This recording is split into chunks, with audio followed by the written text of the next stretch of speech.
A man who says he was assaulted by a Labour Party staffer would like to meet with Jacinda Ardern to discuss the party's handling of claims of sexual abuse and assault. The Prime Minister has refused to express full confidence in Labour President Nigel Haworth, who is under increasing pressure over the claims. A 19-year-old volunteer claims she was sexually assaulted by the Labour staffer last year, and she raised it with Labour's ruling council during an internal investigation, but no disciplinary action was taken. Another complainant has now spoken out, telling Checkpoint it was clear that the party had no idea what they were doing and that its internal investigation process was retraumatising for the victims. I asked the complainant, whose voice we have distorted to protect his identity, to tell me about his experience. I challenged him about his abusive behaviour towards women in the party, in particular an incident that I was witness to, as well as incidents that I was aware of, and he verbally attacked and physically assaulted me. When you say physically assaulted you, what do you mean? So I challenged him about his behaviour. In particular, I said that his behaviour was threatening towards women. I said it's threatening towards women in the same way that I feel like you're trying to threaten me now. He said in response, yes, I am trying to threaten you, at which point he stepped towards me with a clenched fist and made a swing at me. People held him back, so the punch did not land. However, it was a definite sort of getting in my space. So he tried to thump you with a closed fist? Yes, and in the past, at an event, at a private event hosted by members of Young Labour, he was behaving in a way that was again threatening towards women, and I said to him that his behaviour was, he pushed me to the wall. Can you clarify for me, when you say that his behaviour toward women was threatening, what did that look like? What did you see? It could manifest in different ways. What was really common was that he would bully women, often in public spaces, often women that we later found out were people that he may have sexually assaulted. He shouted at them, reduced them to tears in public meetings, talked over them, blocked access to rooms. One particular incident with a young woman, he verbally berated her in a meeting, at which point she was reduced to tears. She was shaking so much from sobbing because she was so overwhelmed by his appalling behaviour, and he blocked access to the door. He hung around the door of the entrance so that she had to physically squeeze past him in order to leave. So you witnessed that yourself, did you? Yes, I did. Okay. When did you first complain about his behaviour, and who did you complain to? So in regards to my complaint, I made a complaint regarding the allegations I've just talked to you about in December 2018, the end of last year. And I talked to initially Diana Lacey, and then the investigation process went on after that. So Diana Lacey, who's high up in the Labour Party structure, you complained to her directly. Was that in writing or was it verbally?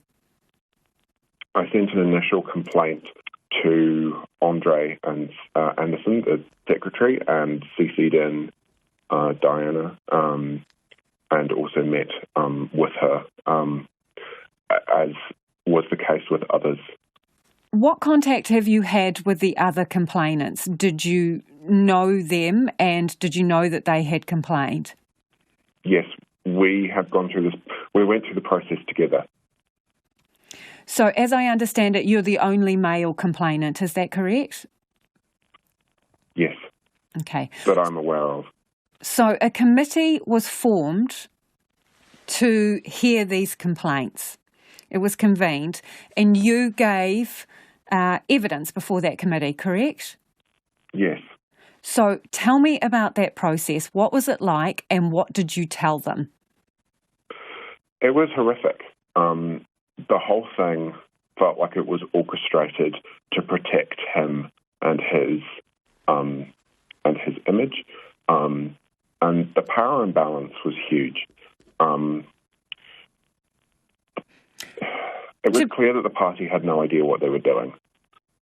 When you say it was aimed at protecting him, by him you mean this man who was a young Labour member? Yes. What did you tell the committee? I told the committee my story with a degree of detail. I also talked to them about his behaviour within the party generally and what I'd witnessed. The story that I told you before also featured. I told them about his experiences with other women that were tantamount to sexual assault, sexual abuse, but of course being aware that they weren't my stories and that they would have to talk to those individuals themselves as part of that investigation process. So you raised concerns about sexually inappropriate behaviour to this committee? Yes. Are you sure that you raised the sexual allegations with the committee? I raised issues... Oh, sorry. Continue. Not just issues of bullying? No, definitely issues relating to sexual assault and sexual abuse. How can you be sure of that, your recollection? Because I remember it. You had written testimony as well, did you? I gave verbal testimony. I didn't provide any written testimony. So you're sure that you told this committee at that point that there were issues around inappropriate sexual behaviour by this person? Yes. When was it? It was in March, March of this year. And who was present? There were three people on the panel. A man named a woman named and a woman named. Did you ever have reason to present this information to Nigel Haworth? We were told that the investigation would work along the lines of we would be meeting with the three panel members and we would be telling our stories, and then a process would be followed, at which point a report would be presented to New Zealand Council. At no point was there ever an expectation on us, but also we never thought that we would have to sit down and talk to Nigel. So, did Nigel Haworth know that these allegations were sexual in nature? Yes. How do you know that? So, I'm unaware of what Nigel was or was not privy to as whilst these interviews were going on. What I do know is that Nigel met with nearly all complainants after the results of the investigation were told to us, and we basically communicated that we thought that the process was completely unsatisfactory. We then met with Nigel and discussed reasons as to why that was. I myself met with Nigel and described elements of sexual abuse and sexual assault, but also wider sexual abuse and rape culture within the party itself. So when did you have a one-on-one meeting with Nigel Haworth? I'm afraid I can't remember the particular date. From what I recall, it was in July. Who arranged the meeting? Nigel offered to meet with us, and I accepted that invitation. So was it just the two of you in that meeting? Diana Lacey was there as well. Okay. And so at that meeting, you explicitly raised with him allegations of sexual assault? Yes. And where did you have that meeting? Fraser House. Okay. So You believe utterly that Nigel Haworth was fully aware of the fact that these allegations were sexual in nature, and he has known this for some time. Nigel Haworth knew that there were elements of sexual assault and sexual abuse within the claims that were brought before the investigation committee. That was very clear right from the beginning. Everyone in the investigation panel knew that. We know through other survivors who have spoken out through that process that they raised that, and then when they received their transcripts after the fact, after the investigation had already concluded, that those elements had been omitted from their transcripts. Right. So you received the transcripts for review of your evidence after the committee had reached a conclusion that no action should be taken. A conclusion was reached that no action could be taken, and then after that we received our transcripts. What do you think of that conclusion that no action is required? It's completely false. The process wasn't fair. The process didn't follow principles of natural justice.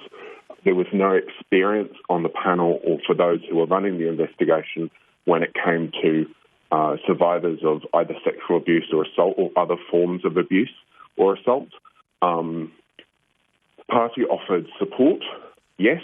However, the process itself was deeply retraumatising, and to the effect that many of us didn't feel as if anything would actually come out of the investigation.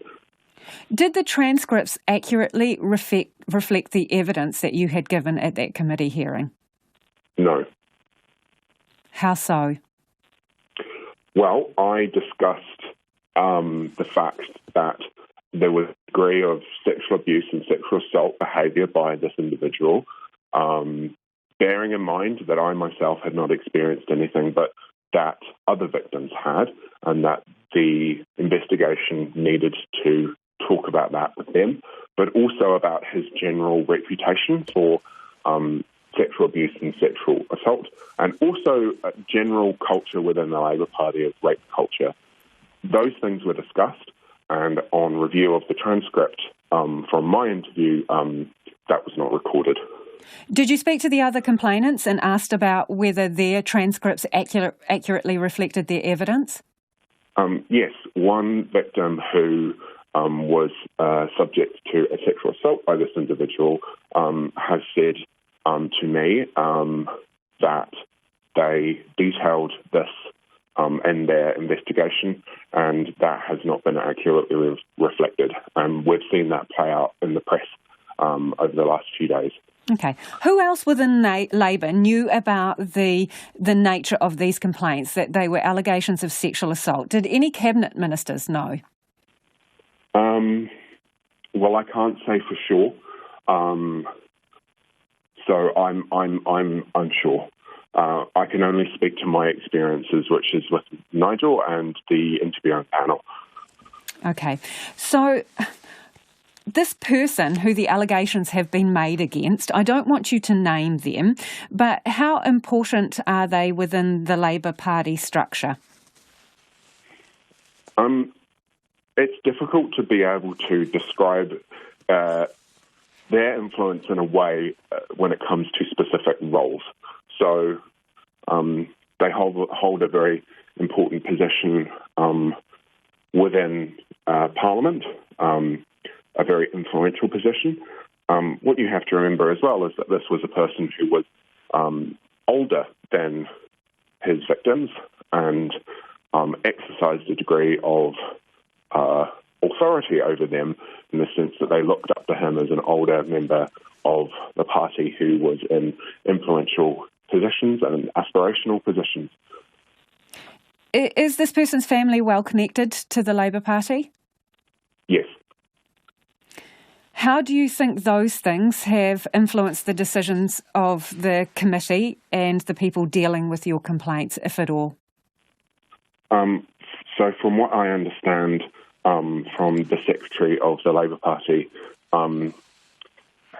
this individual and one of his close relatives, had discussions with New Zealand Council members about the allegations. To the exact details of that, I don't know.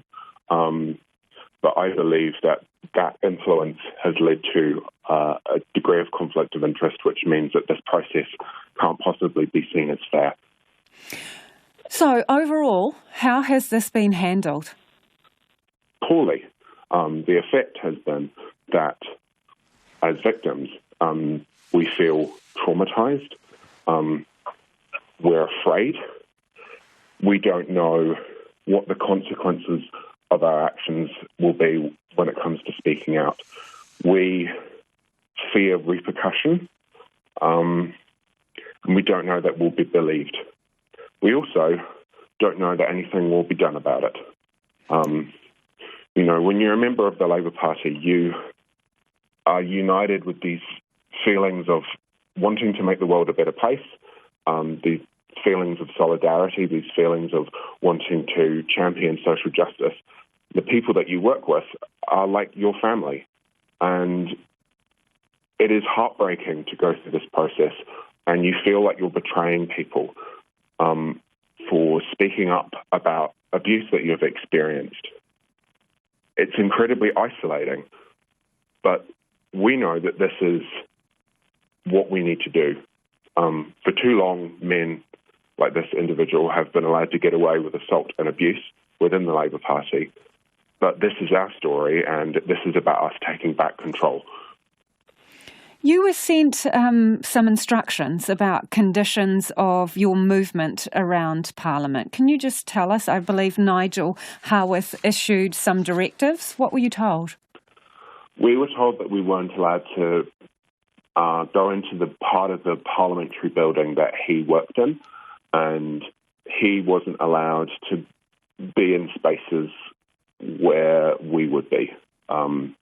But essentially, we were told that there were certain parts of Parliament that we weren't allowed to go into. Which, to be frank, Parliament is the epicentre of our democratic country, and to tell members of our country that they can't access important parts of that is wrong. Have you made a complaint to the police? I haven't, no. Can you explain to us why? Because I don't think that I would be believed. I've spent a lot of time convincing myself of this idea that maybe, my experience isn't awful enough to go to the police. I worry about whether it will just be a long road to nothing.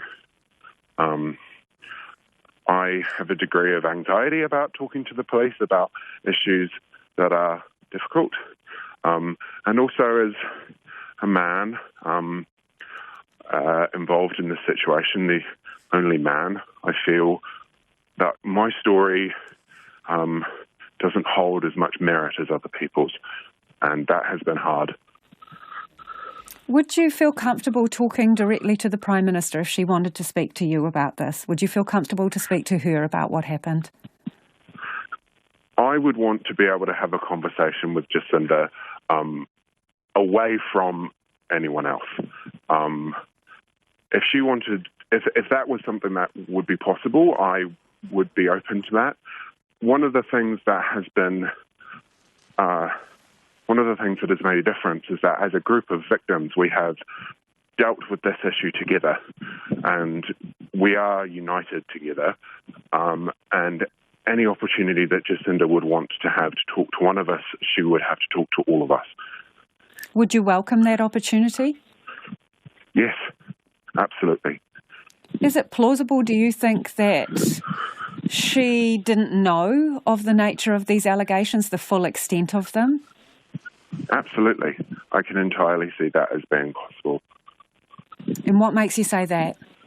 Because I don't believe that if she knew, she would have allowed the investigation to continue in the way that it did. So do you believe there have been real attempts to shut this down? Yes, absolutely. This isn't about politics.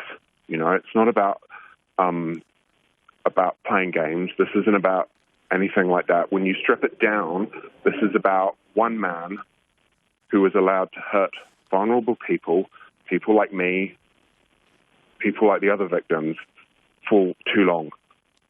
And it needs to stop. Checkpoint has seen a copy of an email sent from the complainant addressed to Labour Party President Nigel Haworth expressing dissatisfaction at the investigation. The email was sent on May 21st this year and it explicitly includes the words predatory behaviour, sexual violence and physical violence. Nigel Haworth declined to speak to Checkpoint, referring us to a 3-sentence statement he released earlier today.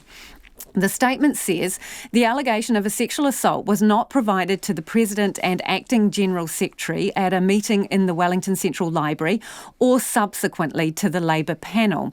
Checkpoint also sought comment from Andre Anderson and Diana Lacey. We have not received a response from either of them.